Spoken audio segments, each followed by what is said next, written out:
IPL 2025లో play ఆఫ్స్‌కి వెళ్ళేటువంటి 4 teams ఏంటవి అని ఒక చిన్న ప్రిడిక్షన్ లాగా ట్రై చేద్దాము. ఈ వీడియోలో మీరు కూడా కామెంట్ చేయండి. ఏ టీమ్స్ అనుకుంటున్నారో. ఎగ్జాక్ట్‌గా ఇవే ఎళ్తాయి అని చెప్పి ఎవరు అనట్లేదు. జస్ట్ నాకున్నటువంటి ఐడియాలజీలో నాకు క్రికెట్ మీద ఉన్నటువంటి ఇంట్రెస్ట్ కొద్దీ చెప్పేటువంటిది తప్ప ఇంకేది కాదు ఇది. సో, ఒక 1000 లైక్స్ టార్గెట్ పెట్టుకునే వీడియోకి ఒక లైక్ ఇచ్చేసి మీరు వీడియో చూడడం కంటిన్యూ చేయండి. గతంలో అయితే కొన్ని టీమ్స్ ఉండే ఇప్పుడు టీమ్స్ ఇంకా పెరిగిపోయి అయినా సరే 4 టీమ్స్ ఏమొస్తాయి ప్లే ఆఫ్స్‌కి అనేది ఒక చిన్న అనాలిసిస్ టైప్‌లో ట్రై చేస్తున్నాను అంతే. సో, ఎంకరేజ్ చేయండి. ఒక లైక్ ఇచ్చి. ఒక నలుగురినో, ఐదుగురినో పిక్ చేసి వీటిల్లో ఖచ్చితంగా ప్లే ఆఫ్స్ ఉంటాయని చెప్పడం కష్టం. నంబర్ 2 ఏంటంటే ఈసారి పర్టికులర్ గా మెగా ఆక్షన్ తర్వాత జరుగుతున్నటువంటి మొట్టమొదటి ఐపీఎల్. సో టీమ్స్ అన్ని కూడా కొత్తగా ఉన్నాయి. ఎవరు ఎలా కంబైన్ అవుతారు, జెల్ అవుతారని తెలీదు. పేర్లు బానే ఉంటాయి. కానీ కొత్త సెటప్ లో వాళ్ళు ఏ రకంగా ఆడతారు, ఎలా ముందుకెళ్తారని చెప్పలేము. అయినా సరే నేను ఒక చిన్న అడ్వెంచర్ లా ట్రై చేస్తున్నా ఇది చెప్పడానికి. 2020లో కూడా మనం మన ఛానల్‌లో చేసాము. కొన్ని కొన్ని ప్రొడిక్షన్స్ కొన్ని బానే వచ్చాయి. సో ఈసారి ఎట్లా ఉంటదనేది చూద్దాం. సో రాజస్థాన్ రాయల్స్ మనకి టీమ్ సెలక్షన్ సరిగ్గా కనిపించట్ల. మంచి మంచి ప్లేయర్స్‌ని వదిలేసుకున్నారు. వాళ్ళకి రీప్లేస్‌మెంట్స్ పెద్దగా రాల. రాజస్థాన్ రాయల్స్ అంత జోఫ్రా ఆర్చర్ తప్ప పెద్దగా స్ట్రెంత్ లేదు బౌలింగ్‌లో చూసుకుంటే. టోటల్లీ వాళ్ళు డిపెండ్ అవుతోంది కెప్టెన్ సంజు శాంసన్ మీద ఎక్కువగా డిపెండ్ అవుతున్నారు. రియాన్ పరాగ్ అట్లాగే యశస్వి జైస్వాల్. వీళ్ళ మీద అంటే జైస్వాల్ మంచి ఫామ్‌లో ఉన్నాడు కరెక్టే. కానీ మిగతా వాళ్ళు కూడా Hetmyer is a good finisher. So batting విషయంలో ఒక ఐదుగురు బ్యాట్స్‌మెన్ బాగానే ఉన్నారు కానీ, బౌలింగ్ విషయంలో అంత పస కనిపించట్లేదు. ఓవరాల్‌గా టీమ్‌లో అంత ఎక్సైటింగ్‌గా లేదని నాకనిపిస్తుంది. సో, ఛాన్సెస్ తక్కువని నేను అనుకుంటున్నా వాళ్ళకి. సో, గుజరాత్ టైటన్స్ కూడా అంటే నేను వెనక నుంచి వస్తున్నానన్నమాట. ఛాన్సెస్ లేని వాళ్ళ గురించి మాట్లాడుతున్నా. సో, లాస్ట్ టీమ్ కంటే ఈసారి బెటర్‌గానే ఉంది గుజరాత్.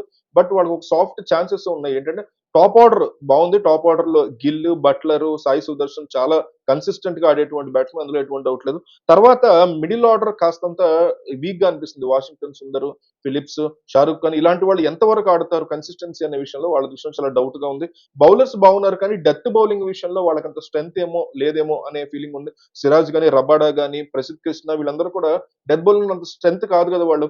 సో అదొక డౌట్ కనిపిస్తుంది. సో ఈ 2 టీమ్స్ కూడా వెళ్ళకపోవచ్చు. వెళ్ళవని కాదు. వెళ్ళకపోవచ్చు అని చెప్పడానికి మనవరం గాని వెళ్ళకపోవచ్చు అని నేనైతే ఎక్స్‌పెక్ట్ చేస్తున్నా. అలాగే ఎల్ఎస్‌జి కూడా లక్నో లక్నో టీము మయాంక్ యాదవ్ ఫుల్ గా ఫిట్ గా కనిపించట్లేదు. ఎన్ని మ్యాచెస్ ఆడతాడో తెలియట్లేదు. బౌలింగ్ అంతా కూడా ఆల్ ఇండియన్ పేస్ ఒక వెరైటీ కనిపిస్తుంది మనకి. బ్యాటింగ్ లో ఎక్కువగా వాళ్ళు డిపెండ్ అవుతుంది నికోలస్ పూరన్, హరీష్ పంత్ మీద వీళ్ళు ఎక్కువగా డిపెండ్ అయిపోతున్నారు. సో టాప్ ఆర్డర్ గాని, మిడిల్ ఆర్డర్ గాని అంత సూపర్ స్ట్రెంత్ గా ఆల్రౌండర్ స్ట్రెంత్ కూడా మనకి అక్కడ కనిపించినటువంటి team LSG. Lower middle order లో మరి ఎంతవరకు అబ్దుల్ సమద్ లాంటి వాళ్ళు ఎంతవరకు వీళ్ళు అంది వస్తారు బదాని గాని వీళ్ళు అనేది కాస్త డౌట్ గా అనిపిస్తుంది. సో ఎల్ఎస్జి కూడా అంత స్ట్రాంగ్ గా ఏమి అనిపించిన టీమ్ గా అనిపిస్తుంది. సో ప్లే ఆఫ్స్ లో వీళ్ళు వెళ్ళకపోవచ్చు అనిపిస్తుంది. సో డిఫెండింగ్ ఛాంపియన్ కేకేఆర్ ఇప్పుడే నేను ఎందుకు చెప్పాల్సి వచ్చిందంటే all time best team core team తెచ్చుకున్నారు లాస్ట్ టైం వాళ్ళు. అన్‌క్యాప్డ్ ప్లేయర్స్ ఇద్దరిని రమణ్‌దీప్, హర్షిత్ రాణా వీళ్ళందరూ ఉండడం వాళ్ళకి బాగా కలిసి వచ్చింది లాస్ట్ టైం కప్ గెలవడానికి. ఆ కోర్‌ని తెచ్చినటువంటి ప్రయత్నం లాస్ట్ టైం చేశారు. కానీ మిస్ అయిన వాళ్ళ కోచ్ గంభీర్ కావచ్చు, కెప్టెన్ శ్రేయస్ అయ్యర్ కావచ్చు వీళ్ళిద్దరు మేజర్ మిస్సింగ్ కేకేఆర్ నుంచి. మిచెల్ స్టార్క్, ఫిల్ సాల్ట్ చాలా చాలా మోస్ట్ ఇంపార్టెంట్ మిసెస్ ఉన్నాయి వాళ్ళకి ఈసారి రిటైన్ చేసుకున్నా కూడా. సో ఈ అంటే కరేబియన్ ఆల్ రౌండర్స్ అలాంటి ఓపెనింగ్ రసెల్ ఫిట్ గా ఉంటాడా? సునీల్ నరేన్ అట్లా పెర్ఫార్మన్స్ ఇస్తాడా అనేది ఒక ఎప్పుడు క్వెషన్ మార్క్ ఒక డౌట్‌ఫుల్ థింగ్ గా ఉంటది కన్సిస్టెన్సీ లేకపోవడం వల్ల. సో రహానే పర్సనల్ ఫార్మ్ ఎట్లా ఉంటది? కెప్టెన్‌గా అతనికి తిరుగులేదు. మంచి కెప్టెనే. బట్ పేస్ బౌలింగ్‌లో కూడా పెద్ద స్ట్రెంత్ డికాక్ లాంటి వాళ్ళు ఎంతగా షైన్ అవుతారనేది చెప్పలేం. వరుణ్ చక్రవర్తి ఒక పెద్ద ప్లస్ ఎప్పటికి కూడా కేకేఆర్‌కి. So otherwise Caribbean all rounders మీద రహానే పర్సనల్ ఫార్మ్ మీద డిపెండ్ అయి ఉన్నటువంటి టీమ్‌లా కేకేఆర్ కనిపిస్తుంది. కొత్త పేస్ అటాక్ అంటే జాన్సన్ లాంటి వాళ్ళు ఎంతవరకు క్లిక్ అవుతారని కూడా ఒక క్వశ్చన్. సో కేకేఆర్ కూడా నేను అనుకోవట్లేదు. ఈసారి ప్లే ఆఫ్స్ కి వెళ్తారా లేదా అనేది వెళ్ళొచ్చు చెప్పలేం. బట్ కొంచెం డౌట్ గా అయితే అనిపిస్తుంది. తర్వాత ఢిల్లీ క్యాపిటల్స్ మనం కన్సిడర్ చేయొచ్చు. ఢిల్లీ క్యాపిటల్స్ ఆహ్, చాలా బావుంది. వాళ్ళ 11 టీమ్ చాలా సాలిడ్ ప్లేయర్స్ ఉన్నారు రాహుల్ లాంటి వాళ్ళు. బట్ జేఎఫ్ఎం లాస్ట్ టైమ్ చాలా ఆడబట్టి వాళ్ళు ప్లే ఆఫ్స్ కి కాస్త దగ్గరికైనా వచ్చారు. సిక్స్త్ ప్లేస్ ఎంతో వచ్చింది వాళ్ళకి లాస్ట్ టైమ్. సో జేఎఫ్ఎం ఎంత వరకు ఆడతాడో తెలీదు. స్టార్క్ ఎంత ఫిట్ గా ఉంటాడో తెలీదు. ఎంత బాగా ఆడతాడో తెలీదు. ఎందుకంటే లాస్ట్ టైం కూడా కేకేఆర్ విషయంలో గ్రూప్ స్టేజ్ లో పెద్దగా ఏం పెర్ఫార్మ్ చేయలేదు స్టార్క్. బట్ నాకౌట్ లో మాత్రం ఎరగదీశాడు. టిపికల్ ఆస్ట్రేలియన్ బౌలర్ లాగా ఎరగదీశాడు. స్టార్ పెర్ఫార్మర్ అయ్యాడు. సో వీళ్ళకేంటంటే చూడాలి.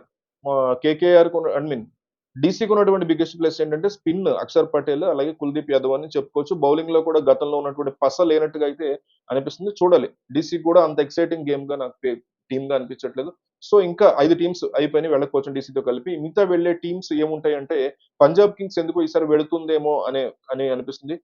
రిక్కీ పాంటింగ్ యొక్క కోచ్ గా ఈసారి అంటే గతంలో కూడా టీం బాగుండేది, చూడడానికి ఆన్ పేపర్ బాగుండేది, పెర్ఫామ్ చేసేవాళ్ళు కాదు, కానీ ఈసారి కొత్త లీడర్షిప్ లో వీళ్ళు బాగా పెర్ఫామ్ చేస్తారేమో అని నాకు ఒక చిన్న గట్ ఫీలింగ్ కలుగుతుంది, ఇన్స్టింక్ట్. అంటే depends on Australian players. Josh Inglis ఉన్నాడు, మ్యాక్స్వెల్, స్టోయినిస్ ఎట్లా ఆడతాడు, ఇవన్నీ కూడా డిపెండ్ అయ్యి. బౌలర్ మాత్రం వీళ్ళకి చహాల్, హర్షదీప్ సింగ్ వీళ్ళిద్దరే గన్ బౌలర్స్ కనిపిస్తున్నారు. ఆల్ రౌండర్స్ ఉన్నారు, మంచి మంచి వాళ్ళు. అస్మతుల్లా అహ్మద్ లాంటి వాళ్ళు. అంటే బ్యాకప్స్ వీళ్ళు ఎప్పుడప్పుడు మార్చుకోవచ్చు, ఒక లెవెల్ సెట్ కానప్పుడు ఈజీగా మార్చుకోవడానికి. యంగ్స్టర్స్ కూడా వీళ్ళకి బాగున్నారు.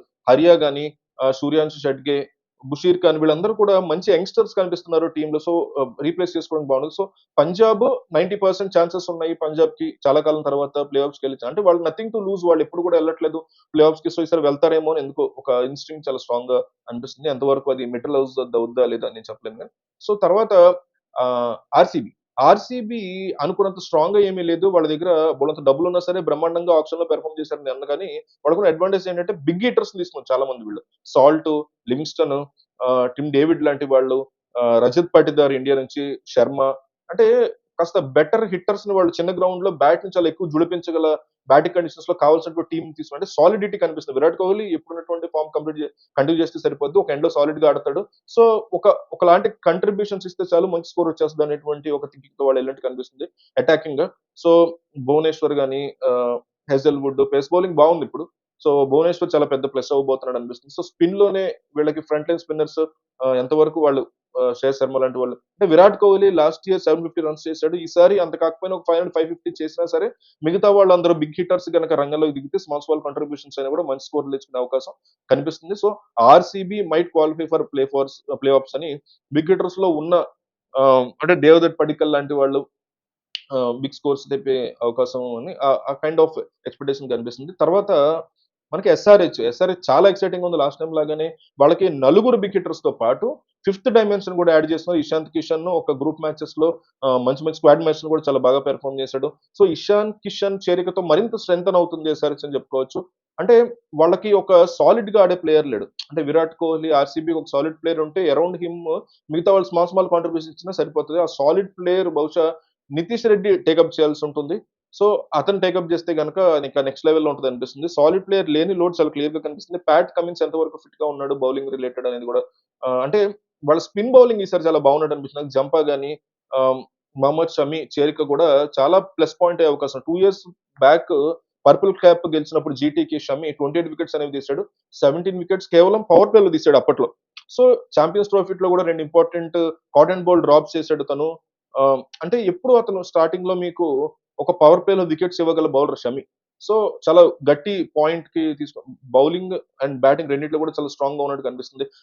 అంటే మీకు షమి పవర్ ప్లేస్ లో కనుక చేసుకుంటే కమిన్స్, హర్షద్ పటేల్ లాంటి వాళ్ళు డెత్ ఓవర్స్ లో జాగ్రత్తగా వికెట్స్ తీయగలిగేటువంటి ఫైట్ చేయగలిగే టీమ్ గా కనిపిస్తుంది. So SRH very good form లో ఉన్నట్టు అండ్ ప్లే ఆఫ్స్ కి వెళ్ళబోతున్నట్టు నాకు అనిపిస్తుంది. ఇక సిఎస్కే వాళ్ళకి స్పిన్ బౌలింగ్ చాలా స్ట్రెంత్ గా ఉంది. అశ్విన్ ఎప్పుడైతే హోమ్ కమింగ్ అయ్యాడో, నూర్ అహ్మద్ లాంటి ఒక వికెట్ టేకర్, జడేజా జడేజా కూడా రన్స్ చాలా జాగ్రత్తగా స్క్వీజ్ చేయగలడు. అయితే జడేజా, అశ్విన్ మీకు రన్స్ చాలా జాగ్రత్తగా స్క్వీజ్ చేయగలిగితే, Noor Ahmad wicket taking kind of thing ఉండడు.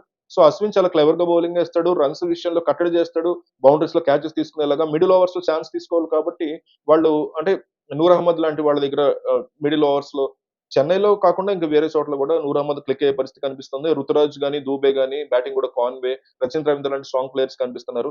వీళ్ళందరి యొక్క ఇదితో మంచి ఆల్ రౌండర్స్, శామ్ కరణ్ ఉన్నాడు. ఆల్ రౌండర్ పరంగా చూసుకుంటే రవీంద్ర జడేజా లాంటి ఆల్ రౌండర్స్ కనిపిస్తుంది. టీం చాలా బ్యాలెన్స్డ్ గా కనిపిస్తుంది. ధోని ఆఫ్ కోర్స్ లాస్ట్ లో వచ్చి ఆ బ్రహ్మాండ సైకిల్ ఫినిషింగ్ టచ్ ఇచ్చేటువంటి అవకాశం ఉంది.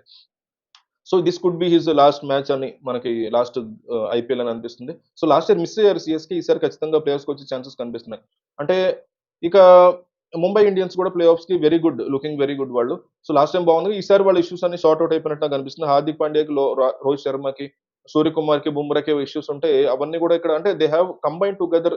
ఇండియన్ ట్రోఫీస్ వల్ల వాళ్ళు ఐసీసీ ట్రోఫీస్ గెలిచిపెట్టారు. సో అందరూ కలిసి కంబైన్ అయ్యి ఈసారి ఖచ్చితంగా ముంబై ఇండియన్స్ కోసం వీళ్ళందరూ కష్టపడేలా కనిపిస్తుంది. అంటే బిగ్ నేమ్స్ ఉండడంతో పాటు వాళ్ళ పెర్ఫార్మెన్స్ కూడా టాప్ క్లాస్ పెర్ఫార్మెన్స్ వాళ్ళు.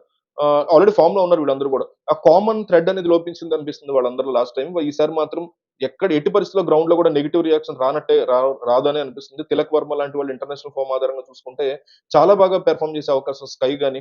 సో, సూర్యకుమార్ యాదవ్ కాస్త గ్రాఫ్ డౌన్ అయింది ఆఫ్ లేట్ రీసెంట్ టైమ్స్‌లో. దాన్ని మళ్ళీ అతను గనక రీగెయిన్ చేయగలిగితే మంచి ఛాన్స్ ఇది. ముంబైకి బుమ్రా యొక్క అవైలబిలిటీ ఎప్పుడొస్తది అనే దాన్ని బట్టి స్టార్టింగ్‌లో మేబీ బుమ్రా లేకపోతే కాస్తంత ఈ దెబ్బతిన్నా గాని remaining part of the season అంతా బుమ్రా గనక ఆడగలిగితే వాళ్ళకి ఒక biggest asset. Deepak Chahar, Bumrah, Boult. ఈ పేస్ కండిషన్స్ లో వీళ్ళ కాంబినేషన్ ఒకసారి చూసుకుంటే చాలా స్ట్రాంగ్ ఉంది. స్పిన్ లో కూడా ఎప్పుడు లేనట్టు ఒక శాంట్నర్ లాంటి ఒక మంచి స్పిన్నర్ వాళ్ళు యాడ్ చేసుకున్నారు. శాంట్నర్ యొక్క చేరికతో వాళ్ళ స్పిన్ డిపార్ట్మెంట్ చాలా స్ట్రాంగ్ అయినట్టు మనకు కనిపిస్తుంది. సో, ఫోర్త్ సీమర్ గా ఉంటారు వీళ్ళు. సో, ఈ టైంలో ముంబైకి మంచి ఛాన్సెస్ కనిపిస్తున్నాయి. వాళ్ళకి ప్లే ఆఫ్స్‌కి వెళ్ళడానికి కనిపిస్తుంది. మీకు ఏ టీమ్స్ ప్లే ఆఫ్స్‌కి వెళ్తాయని మీకు అనిపిస్తుందో కామెంట్ చేయండి. నేను చెప్పిన దాంట్లో ఏమైనా చేంజెస్ మీకు అనిపిస్తే కూడా కామెంట్ చేయండి.